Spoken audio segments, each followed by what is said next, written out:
You might like it for a season. It might sound good when you hear that school's out, no more teachers, sassy looks, and so on, because we have a vacation from the God of the Bible who says He's going to hold us accountable for everything that we do.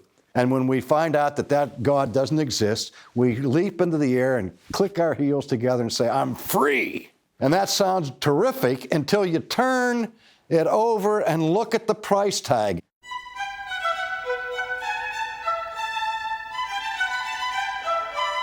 If the Enlightenment philosophers are correct, God doesn't exist, morality doesn't exist, accountability doesn't exist. But if that's true, there's no point to life, just a sunrise and sunset and nothing in between.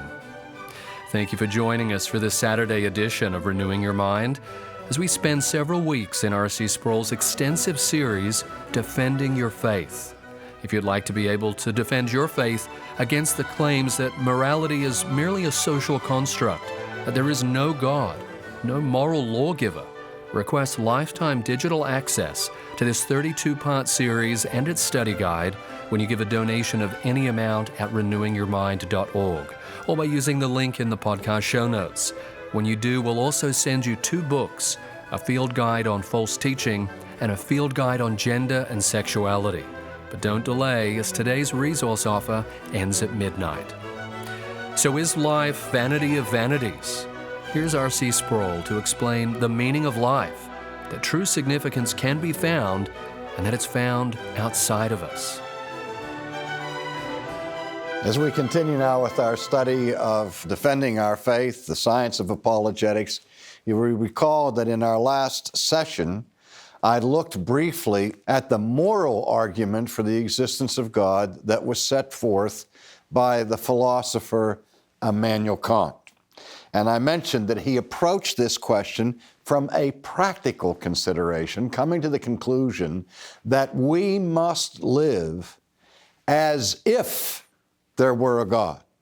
Kant, from a rational, scientific, theoretical perspective, was agnostic, saying through our normal avenues of research and investigation, we can't know that there is a God.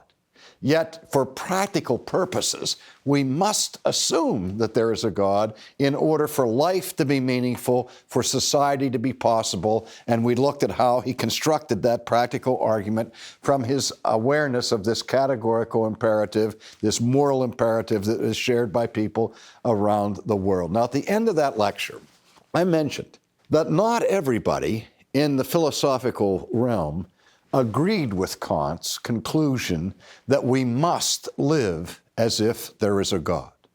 Some were what they might be called as hardcore cynics or skeptics, and they said, just because the options to the existence of God are grim, that is no reason to believe in God. That would be like falling into an Alice in Wonderland scenario where you take a deep breath and close your eyes and wish with all of your might that life is meaningful, life is significant, that somebody's home up there who's going to make justice take place in the final analysis, and have that as a ground for faith. Well, let me say this before we continue, that in the history of philosophy and of theoretical thought, I think that we could certainly isolate and individuate at least 1,000 different distinctive philosophies, philosophical theories, philosophical movements, and so on. But there is a gamut that these philosophical systems run. They tend to find themselves somewhere between 2 poles or 2 polar extremes. On this side, we have what I call full-bodied theism. And on this side of this pole would be nihilism. And nihilism is not only that there is no God, but it also goes from that conclusion to the idea that there is no meaning, no significance, no sense to human existence. And all other philosophies find themselves situated somewhere along this continuum, in between these 2 poles. Now, if you look at historic Christianity, and Judaism for that matter, if you go to the Old Testament scriptures, you see that the wisdom literature of the Old Testament wrestled with these two antithetical positions, chiefly in the book of Ecclesiastes, where two different perspectives are explored. There is life as it is experienced under the sun, and life as it is experienced under heaven. Now, if I could translate that and indeed transfer it into modern categories, you go back to Kant and Kant's criticism of the distinction between his noumenal world, the realm of God, and the phenomenal world, the realm where we observe things in the scientific exploration of our senses. And he saw this wall that existed between this world and the transcendent world. Now, if we took Kant's theory and then moved it backwards into the Old Testament, you could say that the distinction between the noumenal world and the phenomenal world would be the distinction between life under heaven, which is the noumenal realm, or life under the sun, which is the phenomenal realm.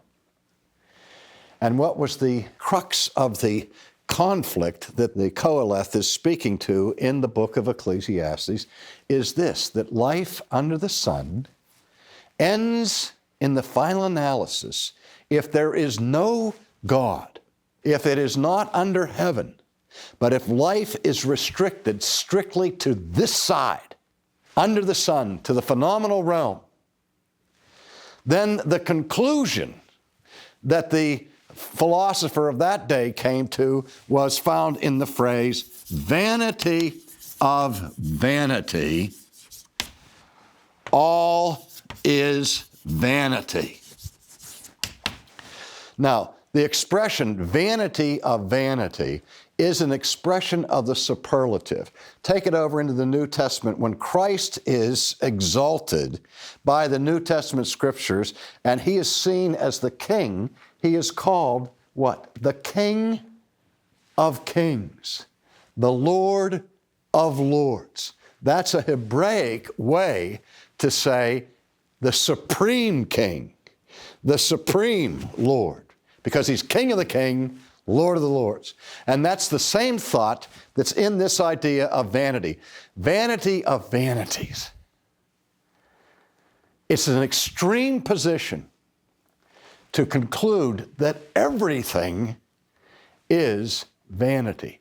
Now, what is meant by the term vanity here is not pride that is found in somebody we say is vain and narcissistic because they sit at the vanity in their makeup room and apply all of their makeup and cosmetics because they are so vain. That's not the significance or meaning of vanity here. Here, the term vanity is a synonym for the word futility. So what the author of Ecclesiastes is saying, from the vantage point of the phenomenal, without reference to God, if there is no God, then, of course, in the final analysis, what we encounter is futility of futility. Everything that we do is futile. We're locked in a cycle, a vicious circle that has no beginning and no purpose, no teleology, no significant end. The sun rises, the sun sets, then as Hemingway described it, the sun also rises again, and it sets, and it's going nowhere. That's the basic underlying philosophy of nihilism. It's, that the poor player struts his ire on the stage and is heard no more. It's the tale, told by the idiot that is full of sound and fury that signifies das nicht, the nihil, nothing, nada, meaninglessness. Now, there are few philosophers who are willing to go to that extreme. Most philosophers in history who have rejected full-bodied theism have sought to develop a worldview or a philosophical system that exists somewhere between these two poles. And so, in a sense, anywhere you find yourself on this continuum, you are borrowing capital from one or the other. I've always said this about humanism, that in the final analysis, humanism, which is so popular, is extremely naive. Because the humanist tells us there is no God, and that our origins come from nothing, accidentally, from a meaningless event, and that our lives are moving inexorably towards annihilation. So that the two poles of human existence, these two poles are meaninglessness at our origin and meaninglessness at our destiny, and yet the humanist fights for human rights and human dignities in between these two poles. Or I keep saying to the humanists, you have both feet planted in midair, and as Francis Schaeffer used to say, you're on a roller coaster without brakes, because you want to have meaning between the two poles of meaninglessness, and in the final analysis, you are resting on sentiment. You just don't have the courage to go where your atheism drives you, which is to full nihilism. And so that's just one example of how systems in between here will borrow capital. There's no basis for believing in human dignity if we're cosmic accidents. But humanists fight for human dignity, and so they try to sneak in that which they are borrowing from Christianity, from Judeo-Christianity, even though they categorically reject the source of human dignity. That's the point I'm saying. So that there are compromised positions between here. Now, I'm trying to paint here with a broad brush and simplify this with a minimum of distortion. But this is what Kant saw in his moral argument. This is what Dostoevsky saw, where he said, if there is no one home here, then the Bible is right with this thesis. Remember these words that we find in the New Testament: without Christ, without hope.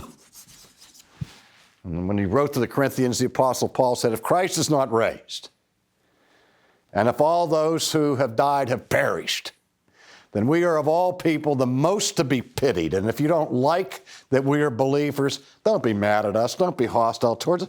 Feel sorry for us. Just think of all the fun we're missing that you're having and enjoying. And we're walking around, naively looking at God and believing in God and trusting in God and all that, when Christ is a dead man.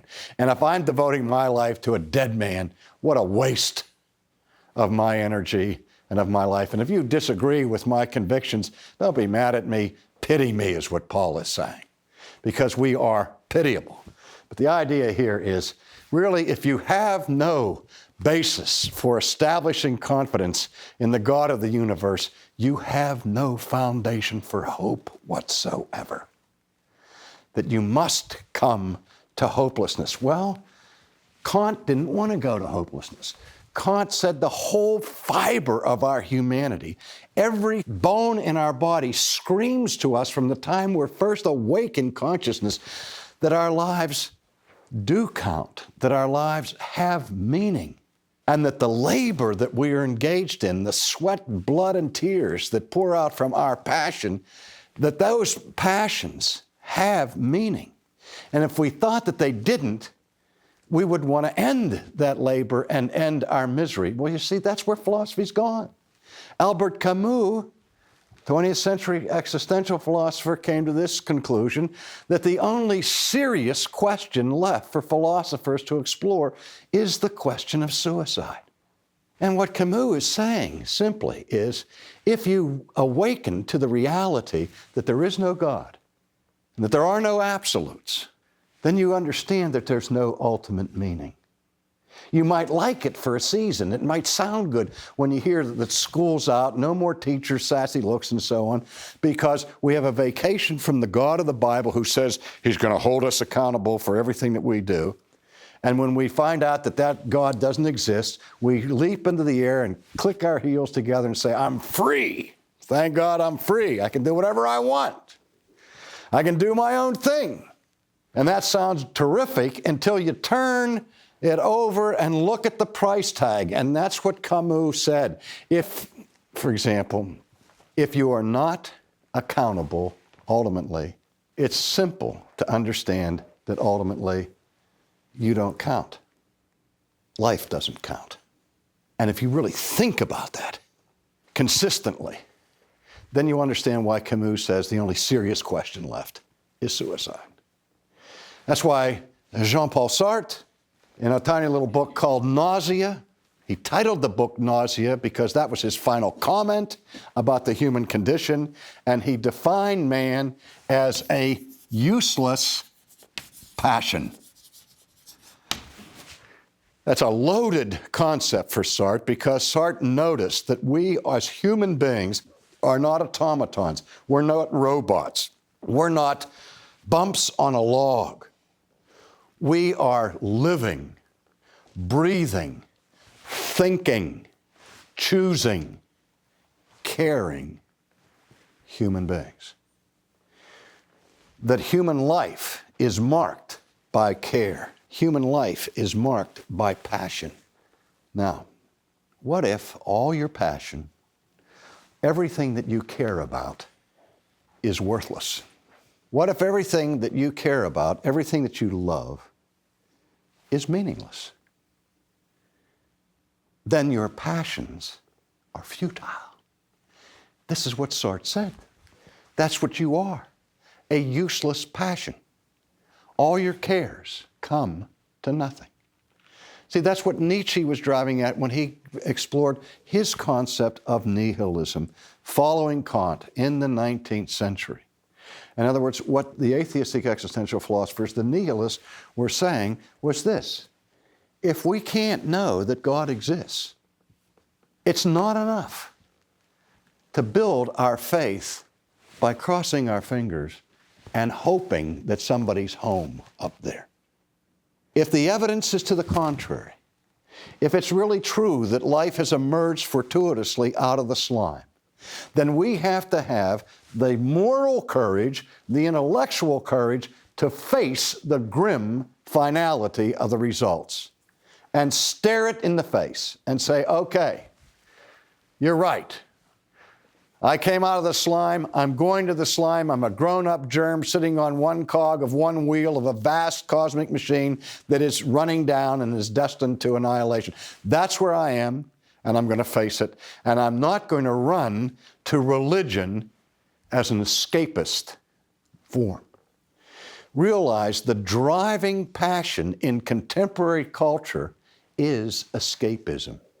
Escapism through hedonism. And the whole philosophy of hedonism is that you find meaning through pleasure. Maximize your pleasure, minimize your pain. It's the philosophy of Timothy Leary. Turn on, tune in, drop out. Let's put daisies down the barrels of rifles and let's just go on a trip and go to La La Land where I don't have to think anymore. It's an escapist form from pain, from having to consider what the popular music is telling us, what the film industry is telling us, what the high priests of science are telling us. You are a beast in human clothing with no ultimate significance. And this message is being beat into kids' ears over and over and over again. And so they drown it out with the sound of their music, or with the drugs, or with other forms of substance abuse as a means of escape. Now, what Nietzsche and the skeptics would say is that's not the only drug. The supreme drug to escape nihilism, according to 19th century atheism, was the opium of religion. If you're a Christian, I'm convinced that you haven't been a Christian for 2 weeks until somebody has already said to you, the only reason you're a Christian is that you're using your faith as a crutch. And that crutch is something that you use to help you function, to help you remain mobile when in fact you are crippled. That's what a crutch is for. And the charge is that we use religion as a psychological crutch because we can't bear the message that we're getting from all sides. So we turn to religion as the ultimate form of escape, the ultimate drug, the ultimate crutch. What Marx referred to as the opium of the masses, as a narcotic to dull our senses, to minimize pain.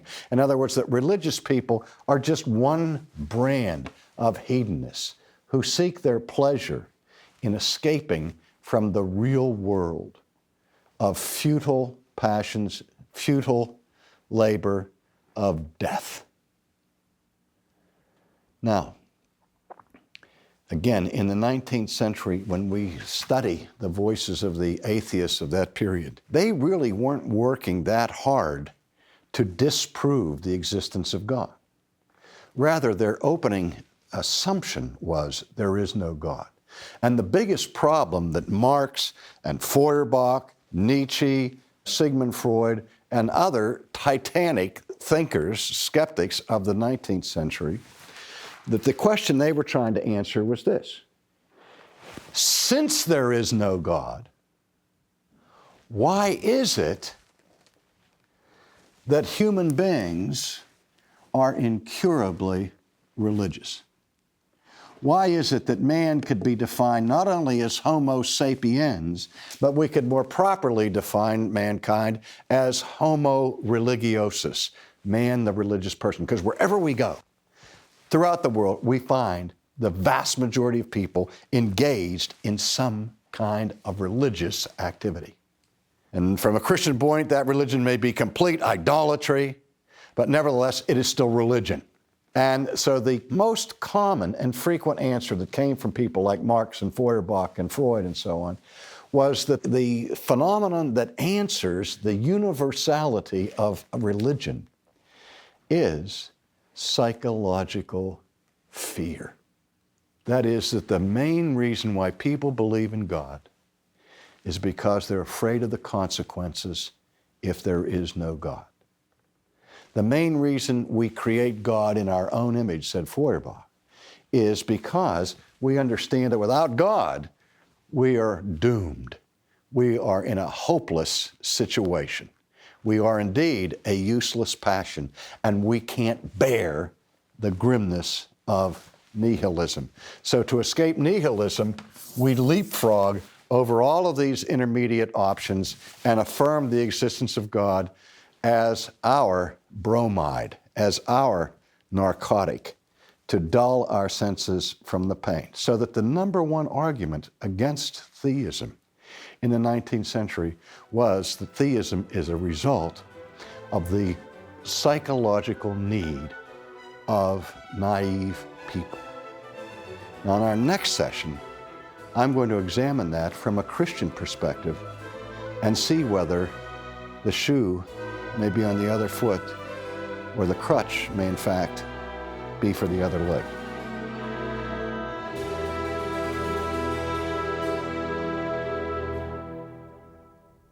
I hope you'll join us next Saturday on Renewing Your Mind for that message from R.C. Sproul, as these are important concepts for us to understand.